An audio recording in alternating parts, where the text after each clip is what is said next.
কিছু অ্যাক্টিভিস্টকে বহু বিবাহের ক্যাম্পেইন করতে দেখা যায়, কিন্তু তাদের বিরুদ্ধে তাদের স্ত্রীদের অভিযোগের অন্ত নেই। ইসলামে বহু বিবাহের অবস্থান কি? একাধিক বিয়ে করার ক্ষেত্রে শরীয়তের কি কি শর্ত আরোপ করে? প্রথম কথা হলো যে একাধিক বিয়ে করা এটি শরিয়া দৃষ্টিকোণ থেকে জায়েজ একটি কাজ, অর্থাৎ প্রয়োজন হলে স্বাভাবিক অবস্থায় এটি জায়েজ, বা প্রয়োজন ছাড়াও কেউ যদি এটি করতে চান তার জন্য এটি জায়েজ আছে, তবে দুটি শর্তে। প্রথমত, একাধিক স্ত্রীর ভরণ পোষণ দেওয়া এবং সার্বিকভাবে একাধিক স্ত্রীর যত হক আছে সেটি স্ত্রী সুলভ যে হক আছে সেই হক আদায় করার মতো সামর্থ্য থাকতে হবে। দ্বিতীয় শর্ত হলো যে একাধিক স্ত্রীর মধ্যে সমতা রক্ষা করবার মতো সেরকম দৃঢ়তা, মনোবল এবং আত্মবিশ্বাস থাকতে হবে। এই দুটি শর্ত যদি পাওয়া যায় তাহলে সেক্ষেত্রে একাধিক বিয়ে করা জায়েজ।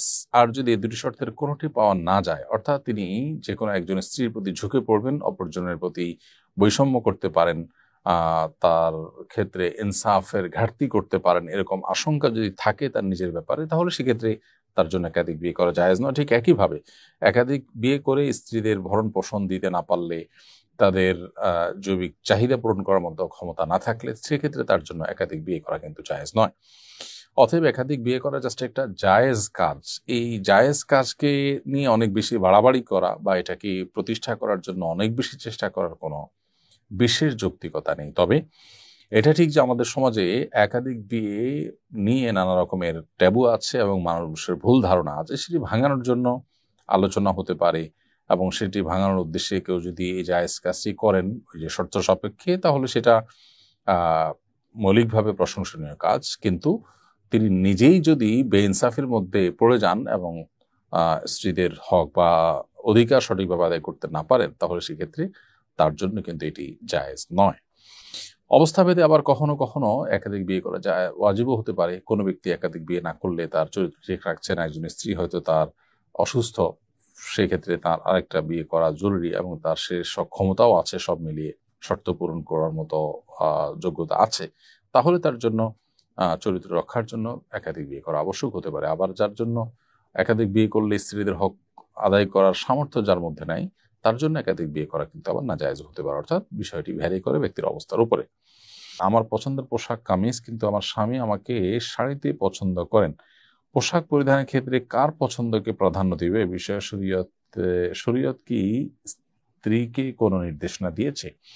মৌলিকভাবে তো সাধারণ এবং স্বাভাবিক অবস্থা, বিশেষ করে অন্যান্য মানুষজন থাকে বাসায়, এরকম অবস্থাতে শাড়ির চাইতে কামিজ মানুষের মহিলাদের সতর ঢাকার জন্য অধিকতর উপযোগী, এতে কোনো সন্দেহ নেই। কিন্তু স্বামী যদি আপনাকে শাড়িতে বেশি পছন্দ করেন এবং একান্তে যখন স্বামী স্ত্রী থাকেন এবং অন্য কোনো মানুষ আপনার বাসা বাড়িতে থাকে না, বা যিনি আপনার একান্ত আপনার মাহরাম, ডেফিনেটলি গায়ে মাহরামদের সামনে তো আপনার শাড়ি কেন, কামিজ পরেও মুক্ত চেহারায় বা আপনার মাহরাম মানুষদের মতো করে তাদের সাথে যাওয়াতে এমনিতে জায়েজ নয়।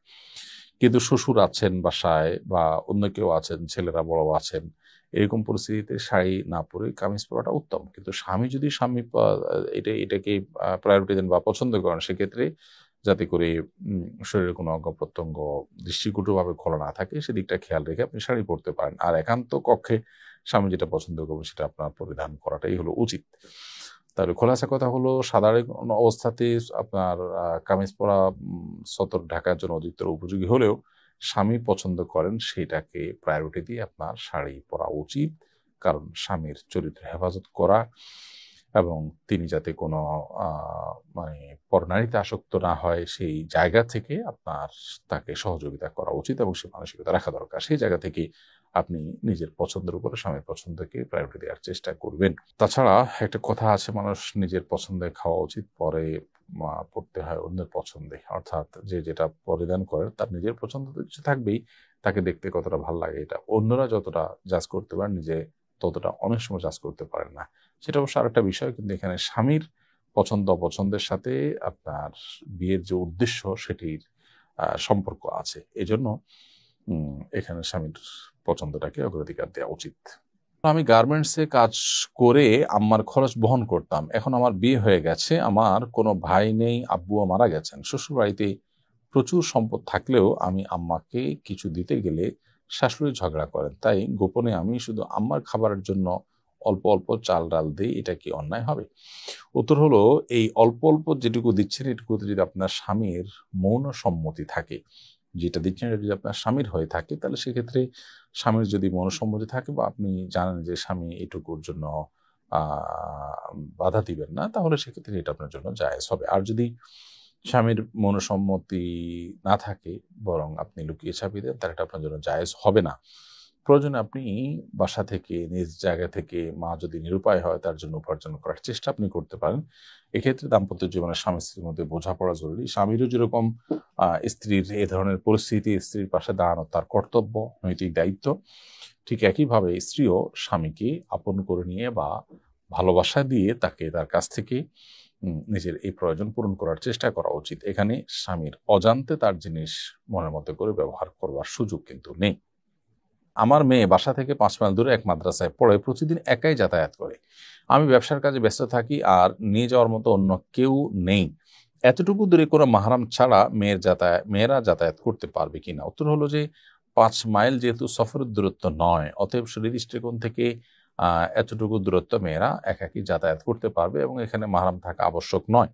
সফরের দূরত্ব যদি হয়, ধরুন 75 কিলোমিটার দূরে যাবে মেয়ে, তাহলে সেক্ষেত্রে তার সাথে একজন মাহরাম অবশ্যই থাকতে হবে। ভাই, বাবা, মামা, চাচা, দাদা, নানা, যারা তাদের মাহরাম, এরকম কোনো একজন পুরুষ থাকতে হবে সাথে, এবং এটা তার বডিগার্ডের মতো, তার নিরাপত্তার প্রয়োজনে, তার কোনো অনভিপ্রেত পরিস্থিতির মুখোমুখি যেন না হয়। মুসলিম নারী অনেক তার মর্যাদা অনেক বেশি আল্লাহর কাছে এবং ইসলামের দৃষ্টিতে, অতএব সেজন্য একজন মাহরাম সাথে থাকার নির্দেশ ইসলাম করেছে।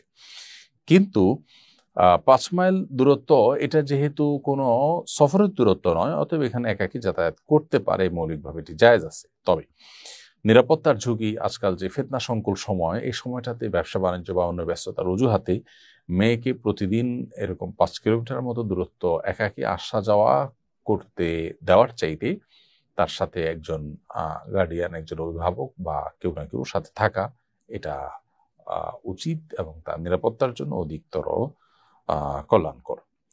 আমি এক মেয়ের সঙ্গে হারাম সম্পর্কে ছিলাম, কিছুদিন পর সে বিয়ে করে ফেলে, কিন্তু এখনো আমি তাকে ভুলতে পারি না। তার প্রতিও মায়া আরো বেড়েছে। সে নিজেও মাঝে মাঝে মেসেজ দিয়ে বলে আমাকে ভুলতে পারে না এবং খুব মিস করি। কি করলে আমার মন ভালো হবে এবং আল্লাহর সন্তুষ্টি অর্জন করতে পারবো? ভাই রাজিবুল, হারাম সম্পর্ক থেকে বের হয়ে আসার জন্য মানুষের দৃঢ় সংকল্পের কোনো বিকল্প নেই। হারাম সম্পর্ক আপনাকে জাহান্নামী করে তুলবে এবং দুনিয়ার জীবনকেও আপনার জাহান্নামে পরিণত করতে পারে। আল্লাহ এবং তার রাসূল সাল্লাল্লাহু আলাইহি ওয়াসাল্লাম নিষিদ্ধ করেছেন, সেজন্য এই পথ থেকে বের হয়ে আসার জন্য দৃঢ় সংকল্প, এটি আপনাকে ফিরিয়ে আনতে পারে এবং সেটা আল্লাহর কাছে চেয়ে নেওয়া এবং নিজের পর নিজে কঠোর হওয়াটা হলো সবচেয়ে বড় বিষয়। এই যে ভুলতে পারছেন না বলছেন, আপনি যদি ভোলার জন্য প্রয়োজনে কোনো অভিজ্ঞ বা এক্সপার্ট মানুষদের সাহায্য নেন, কোনো প্রয়োজনে কোনো মনোরোগ বিশেষজ্ঞ সাহায্য নেন যিনি দিনদার মানুষ, যদিও এক্ষেত্রে দিনদার মানুষদের উপস্থিতি বা আনাগোনা কম, তারপরও আপনি চেষ্টা করে যতটুকু পান ততটুকু সাপোর্ট যদি আপনি নেন, ইনশাআল্লাহ আশা করা যায় আপনি এখান থেকে ফিরে আসতে পারবেন। প্রয়োজনে আপনি ভালো কোনো জায়গায় বিয়ে করার চেষ্টা করেন এবং সেখানে ইনভলভ হয়ে গেলে আশা করা যায় ধীরে ধীরে আপনি ভুলে যাবেন এবং এই যে তার সাথে মেসেজ আদান প্রদান করার ব্যাপারটা আছে, এটা আপনি বন্ধ করে দিতে হবে। প্রয়োজনে মোবাইল চেঞ্জ করা, তার নাম্বার চিরতরে যাতে আর পাওয়ার কোনো রাস্তা না থাকে সে রাস্তা বন্ধ করে ফেলা, দূরে কোথাও চলে যাওয়া, এরকম কোনো উদ্যোগ নেওয়া উচিত। কিছুদিন কষ্ট হলে এরপরে ঠিক হয়ে যাবে ইনশাআল্লাহ, তাই না? আসুন্নাহ ফাউন্ডেশন, উম্মার স্বার্থে সুন্নাহর সাথে।